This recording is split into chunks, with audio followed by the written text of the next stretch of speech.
മഞ്ചേരി ടൗണിൽ പ്രകൃതിയോട് ഇണങ്ങിയ ഒരു സ്വപ്ന വില്ല.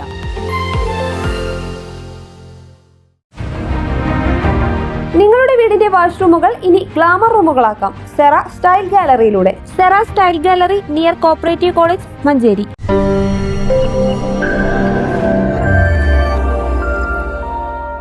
മഞ്ചേരിയിൽ പാലിയേറ്റീവ് ദിനാചരണത്തിന്റെ ഭാഗമായി പെയിൻ ആൻഡ് പാലിയേറ്റീവ് കെയർ അസോസിയേഷന്റെ നേതൃത്വത്തിൽ വിവിധ പരിപാടികൾക്ക് തുടക്കമായി. മഞ്ചേരിയിൽ പ്രവർത്തിച്ചു വരുന്ന പെയിൻ ആൻഡ് പാലിയേറ്റീവ് കെയർ അസോസിയേഷനുമായി ബന്ധപ്പെട്ട മുനിസിപ്പാലിറ്റിയിലെ വിവിധ പാലിയേറ്റീവ് ക്ലിനിക്കുകളുടെ നേതൃത്വത്തിലാണ് പാലിയേറ്റീവ് ദിനത്തിൽ വിവിധ പരിപാടികൾ നടന്നത്. മഞ്ചേരി ബസ് സ്റ്റാൻഡ് കേന്ദ്രീകരിച്ച് ബോധവൽക്കരണ ഫണ്ട് സമാഹരണ സ്റ്റാൾ, വളണ്ടിയർമാരുടെയും വിദ്യാർത്ഥികളുടെയും പങ്കാളിത്തത്തോടെ മൈക്രോ ഫണ്ട് ശേഖരണം, വിദ്യാലയങ്ങളിൽ SIP രൂപീകരണം, ബോധവൽക്കരണം എന്നിവ നടന്നു. കൂടുതൽ സന്നദ്ധ പ്രവർത്തകരെ ഈ രംഗത്തേക്ക് കൊണ്ടുവരുന്നതിനും ആവശ്യമായ വിഭവ സമാഹരണം നടത്തുന്നതിനും വേണ്ടി സംതൃപ്ത പരിചരണം എല്ലാവരുടെയും അവകാശം എന്ന ഈ വർഷത്തെ പാലിയേറ്റീവ് ദിന സന്ദേശം ഉയർത്തിപ്പിടിച്ചാണ് ക്യാമ്പയിൻ നടക്കുന്നത്. ഇതിന്റെ ഭാഗമായി ഒരാഴ്ച നീണ്ടു നിൽക്കുന്ന പരിപാടികളാണ് നടക്കുക. News bureau, Manjeri.